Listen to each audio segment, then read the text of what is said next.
If you want to change the email on your Apple account, this quick guide will show you exactly how. First, launch your settings. Now at the very top, you're going to find your Apple ID. Click on that. Now head over to the option Sign In and Security. Now at the very top, you're going to find this section of email and phone numbers. Click on the option Edit. Then click on the option Add Email or Phone Number. From the pop-up, select the option Add an Email Address. Now you'll be prompted to enter the new email address. You'll need to type in that. As you add a new email address, the old one will be completely disabled or removed.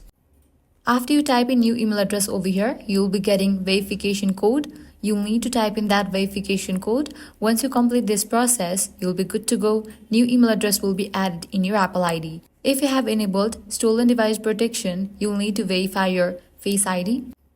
And that's it. Now you will see the new email reflected at the top of your Apple account page. And that's it. If this guide helped you out, do not forget to like, share and subscribe. Thanks for watching.